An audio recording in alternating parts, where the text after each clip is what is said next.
Welcome to Season 10 of How to Start Up, the podcast helping you start and scale your business with advice from entrepreneurs on what to do now, next, or never when scaling your company. This season, we're focusing on all things brand, so you'll hear from a series of amazing entrepreneurs on what they've learnt in their own journeys. Hosted by me, Juliet Fallowfield, founder of the B Corp certified PR and communications consultancy, Fallowfield & Mason. Our mission is to enable you to own your communications in-house with a long-term view.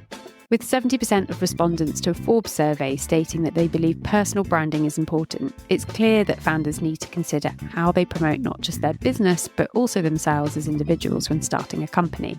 Eshita Kabra-Davies is the founder and CEO of By Rotation, the UK's first peer-to-peer fashion rental app. Eshita founded the platform in 2019 to challenge the notion that ownership was not the only way to consume and enjoy fashion. Since then, she's successfully built a very strong personal/professional profile internationally alongside her business. Keep listening to Eshita's advice on why to question what to put out there in terms of professional and personal self, and why it is important to consider the platform's context as well. Thanks for inviting me onto the series. I'm very honoured. It's an absolute pleasure. So we've got into more of a habit of doing season themes, and we've done sustainability, health and wellness, investment. This one's branding, the next one's productivity. And we'd love to chat to you about personal brand because you seem to do it so well with so much grace. Wondering how you can do it all. I think a lot of people who start a business want to just do the thing they're really good at. They don't want to do the sales. They don't want to put themselves out there. They want to just make jewelry, or they want to just make the skincare product. How important do you think personal brand is in a startup? I have really mixed feelings about this. I mean, I know the conversation is going to be a little bit about how you think it's great that I've built personal brand around me. Or not.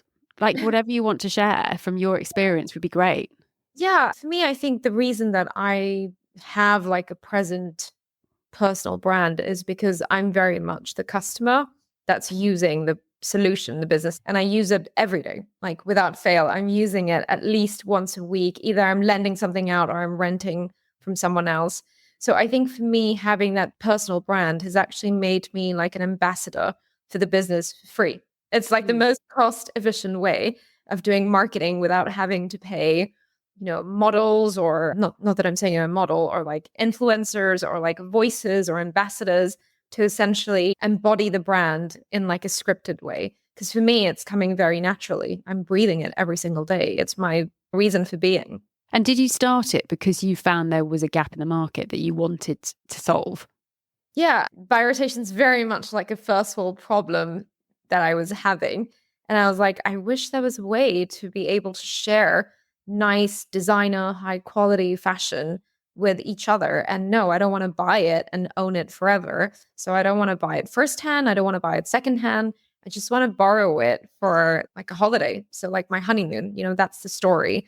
I came up with the idea of it for my honeymoon. You'd have this amazing borrowed wardrobe. Yes, exactly. Yeah. I didn't have it then.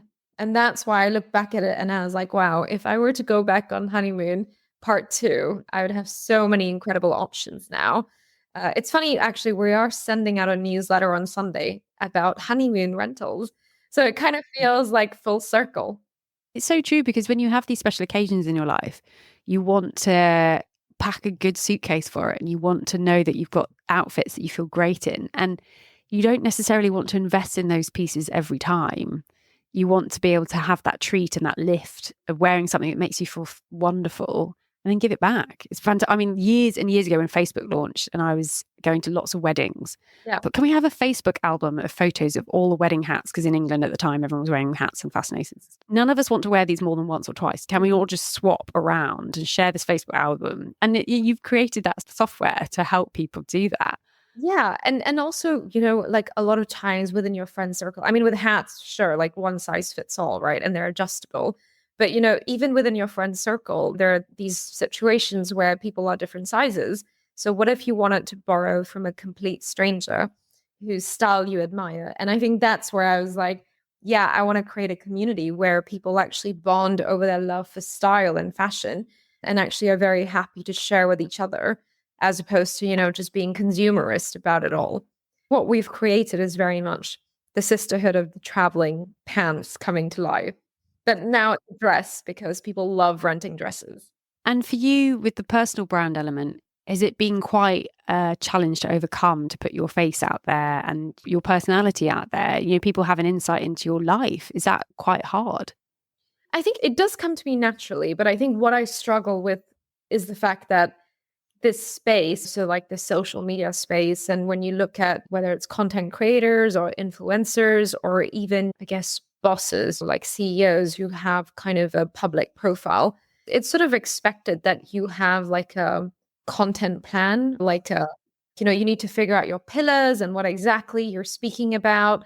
And you need to make sure you're like creating content that's useful, shareable, debatable, and all of that strategic stuff. And I'm like, I don't really have time for that because I spent all of my brain power in building the business, which is by rotation, right? It's not my personal brand.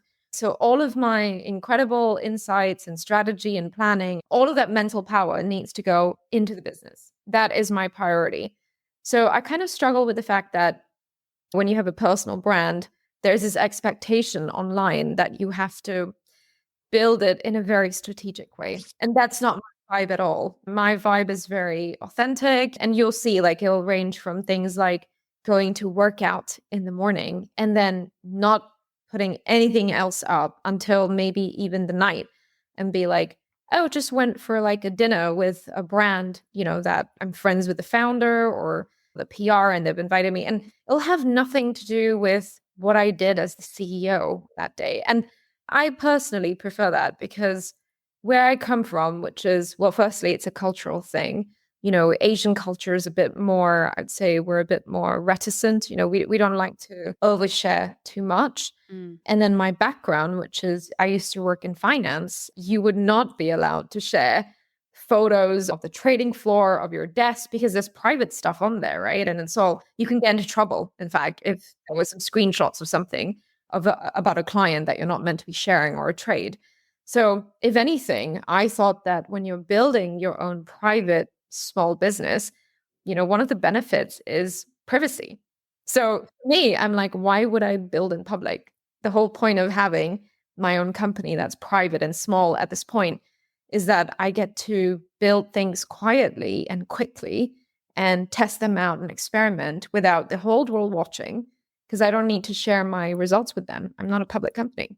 I think it's with the rise of social media, so my career at luxury brands, I remember there was a really interesting time when Instagram was launching and the brand wanted the handle of the other person that had their handle. And Instagram said to them, it's like, right, well, it's Chanel. It's like, right, Chanel, if you're going to do it, if we're going to give this to you, you're going to have to start posting. And we had this entire HR policy come out about no one is bigger than the brand. You don't speak on behalf of the brand. And we knew this anyway, that there were very few people within the business that would speak on behalf of the brand. And it kept the brand on brand. And I was totally happy with that. We were behind the camera. We were not influencers. We were potentially working with influencers, but it wasn't about us. And I was fine with that. And then now you look at how PR agencies and companies want their teams to be their biggest ambassadors. And it's quite a tall order. And when I was recruiting a team, I was like, there's absolutely no pressure to, but if you would like to share company content on your platform, I would encourage you to, but please don't worry if you don't want to. It's not up to me to tell you what to do on your own channels.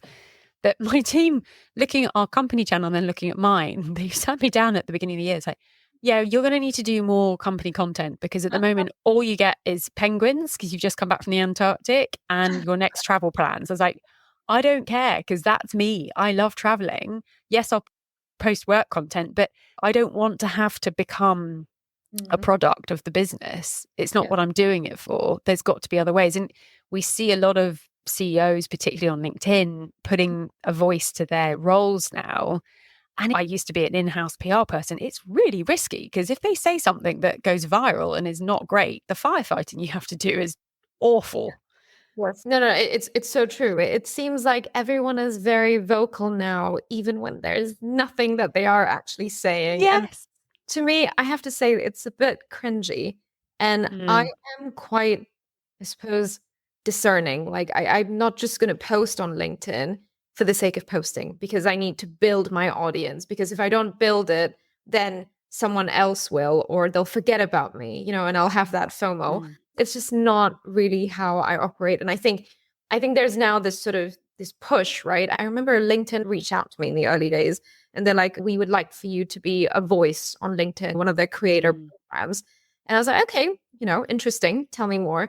And there were all these sort of things that you had to do every week. You had to make a set amount of posts. They had to be educational. They had to encourage people to comment, debate, discuss. And I thought, okay, I mean, it's great, but it's just I'm really, really very, very busy. And I cannot put my energy on this because then I'm taking away energy from actually running the business. And I think that's where we as founders and CEOs really need to decide, how is this actually going to help the business? Is it helping the business or is it helping me and my personal profile? And if it's the latter, that's also fine.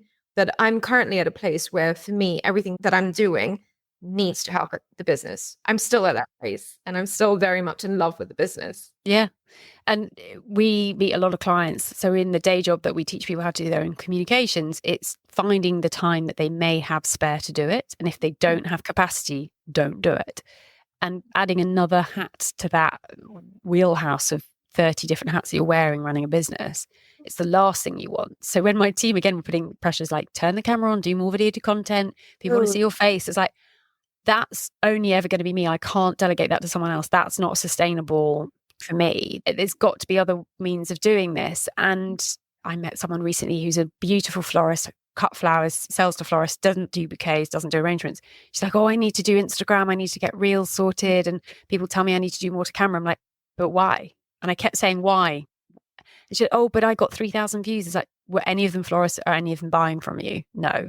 Walk around Exeter, meet 30 florists and you're done. Like, don't worry. And people can get so distracted, I think, when they're starting out of got to build a website, got to get a logo, it's like, what is actually going to make you money to keep you alive for the next month to then do the next project?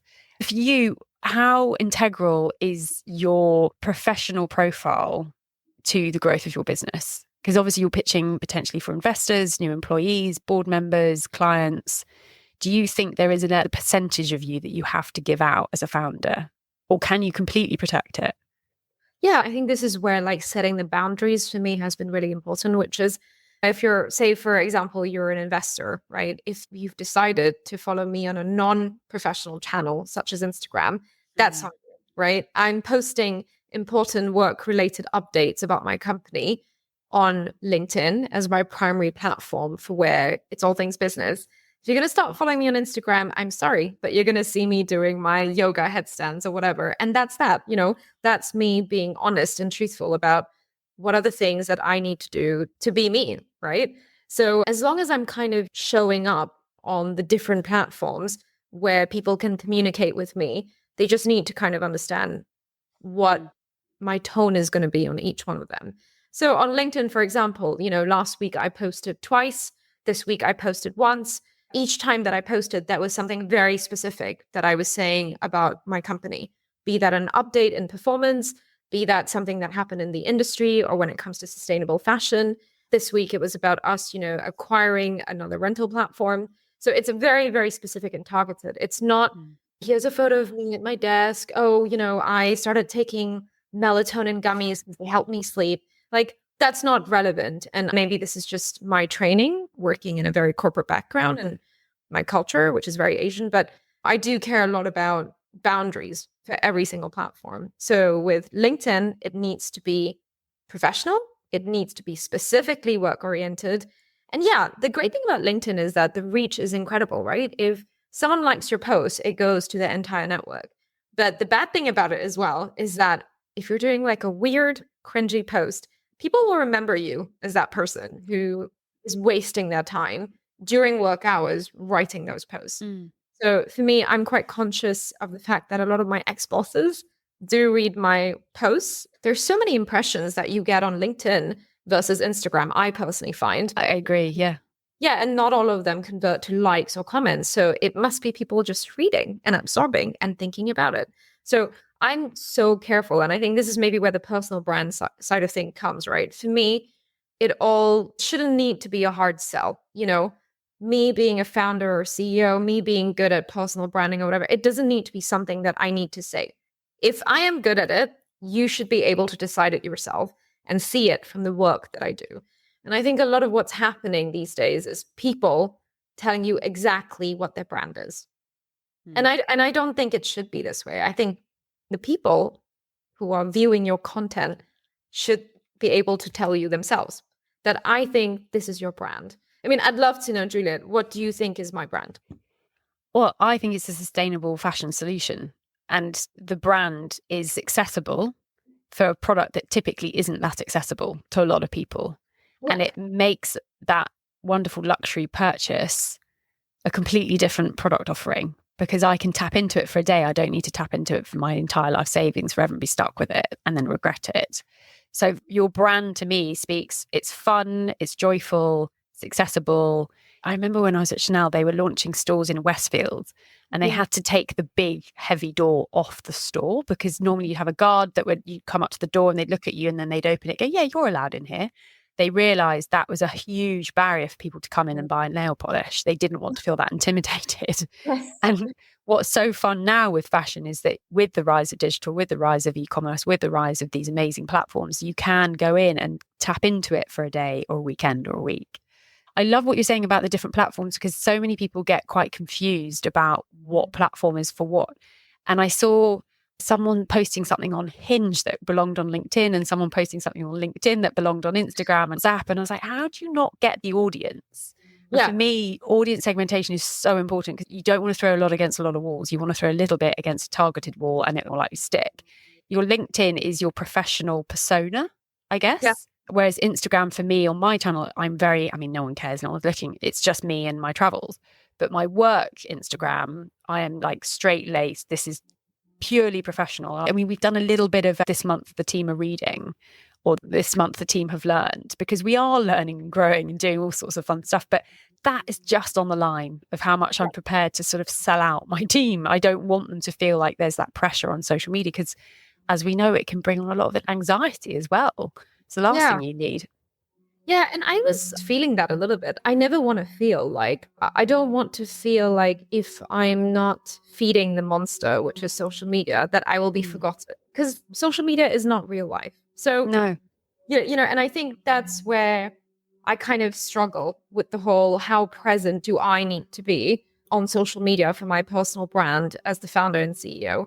So that's why my identity is not just about being the founder and CEO of By Rotation when it comes to my personal brand. Like, there's many different aspects to me, and I will always put my business first in my content.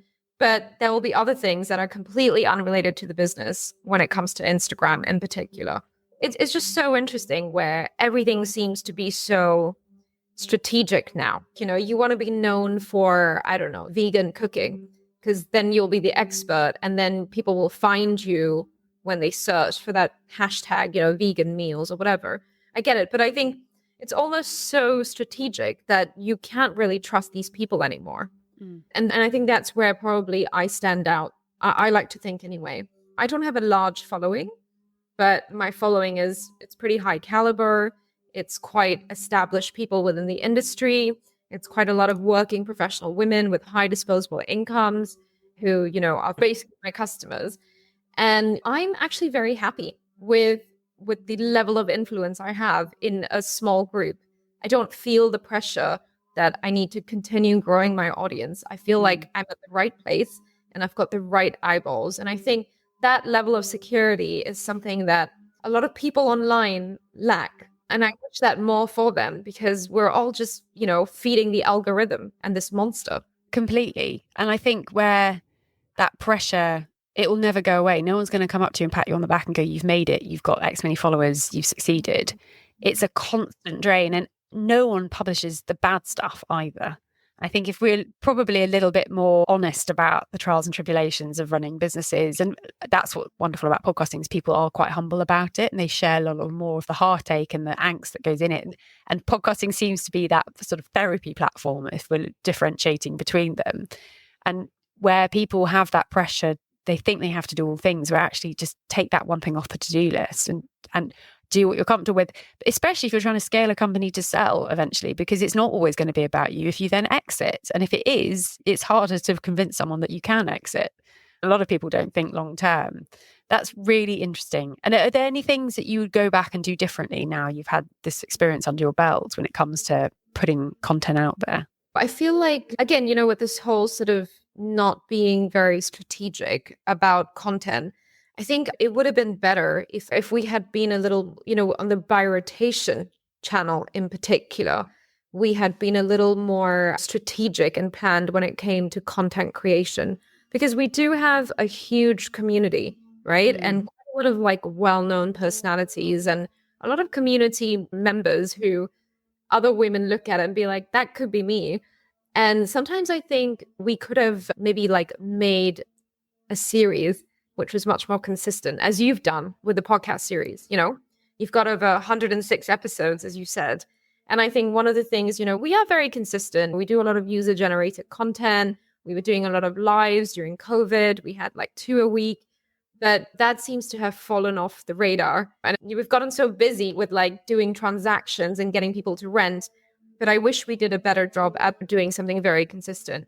But it's never too late. You can stop, start, trial, A/B test, or go, you know what, when we're ready and got capacity, we can do it in the future. I think a lot of new founders particularly come in rabbit in the headlights, like we have to be perfect from the beginning. We have to know everything from the beginning. That is impossible. And every single person I've spoken to, they're 5 years in, 50 years in, fifth business, first business. They're like, every day know that you don't know everything. I was like, oh my God. Because when you're Chanel trained, you damn sure that you're 150% perfect on everything. I came into it with that expectation, and my team are like, we like working to a really high standard, but I've had to bring it down to the 100% is more than good enough. That's what we want to deliver. We won't let anything out the door unless we've had 3 eyes on it, but we have our service level. But I mean, I'm going off topic here, but I think that feeds into the business's brand of our quality of output. But that founder piece where you're looking at your persona, I think maybe I've mistitled this episode because we talked about personal brand, but it's your professional persona as a founder that we're talking about, really. And that boundary level of how far do you sell your soul for the business?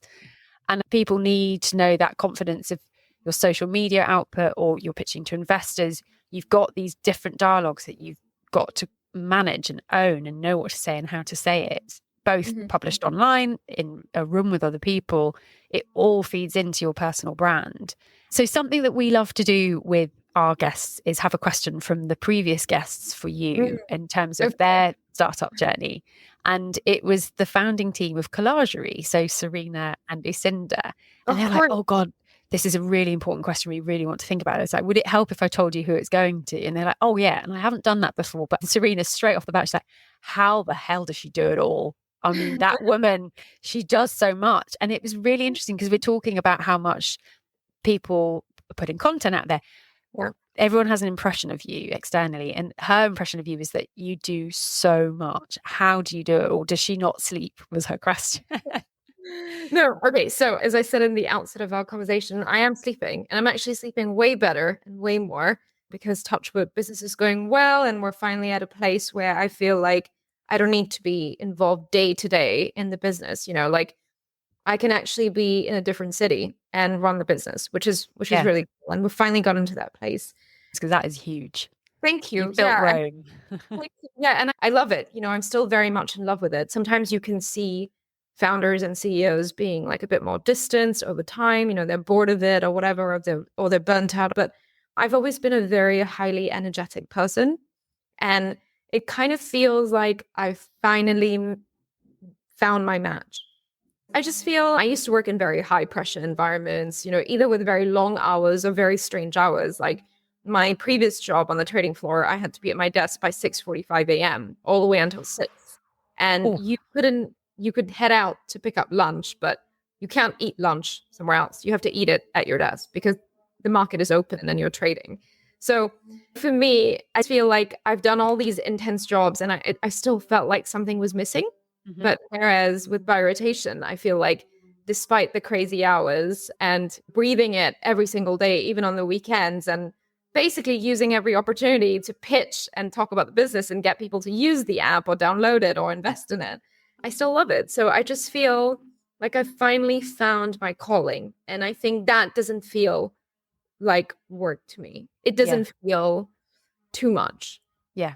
some days are too much. And Serena and I are actually good friends. And she's actually on my close friend story on Instagram, which is also amazing because I feel like I finally have a safe space where I can confide in a few people who are my friends from before by rotation, or my family, or people in the industry that I trust.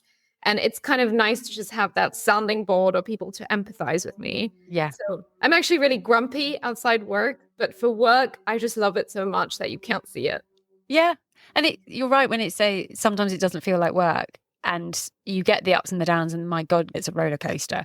A lot of the conversations actually that I've had on branding have landed on purpose. People are like, I need to do this. I'm solving a problem that I had, but I'm now solving it for a community of people that I really care about. Irrespective of revenue, this has to happen. And that passion and that purpose, it keeps you going. It is your lifeblood and it fuels you. But yeah, when you come across, you look like this graceful swan doing so much with dignity and you're like, tick, tick, tick, tick, tick. And the company's going from strength to strength. It's lovely to see that success. But yeah, she's like, oh God, if it's her, just ask her how she gets it all done. It's great. She's very kind. But, I don't have kids either. I think that's another part of it. And maybe I haven't been through that yet because I think that's very, very difficult. So that's another thing I always tell myself, for the phase of life that I am in, I need to do as much as possible so I don't have any regrets. Yeah. So Serena does a lot though. Yeah. I mean, she can talk, right? Yeah. And would you have a question for our next guest? Anything about starting a business or scaling a business? Anything that you've come up and gone, oh, I'd quite like to ask someone that? When you first founded the business, was your why the same as what it is today? And if it's different, how has it changed? And why do you think that is? Perfect. I love this because in 106 of these, no one's ever come up with the same thing. It's brilliant. That's great. Yeah. Because everyone's like, there's a lot going on in your head the whole time about your business. And you're in the weeds, you're on top of the weeds, and you're looking at the weeds and you're evaluating the weeds. And then you're like, I've got lots of questions, hence do a podcast about them all. Yeah. No, but I think that's I'd love to know that. And I think it's probably applicable to any founder, to be honest, because along the journey, you realize so many things about this business idea you had and about yourself. And your priorities change and your phase in life changes as well. Like for me, I founded it because, sorry, I'm answering the question myself. No, I'd love to know. But I founded the company, I came up with the idea for my own, I just wanted to wear nice clothes and not pay crazy prices, right? That was the reason. And then along the way, I realized that actually this is solving a huge problem in the world, which is waste. Yeah. And then now, for me, it's all about connection because people forgot that fashion is about self-expression and the fact that you can actually make new friends because of your love for style. So it sort of changes over time. I've got women paying for their IVF journeys from how much money they're making on the app. It's so much more than dresses and clothes and designer brands. It's grown and grown.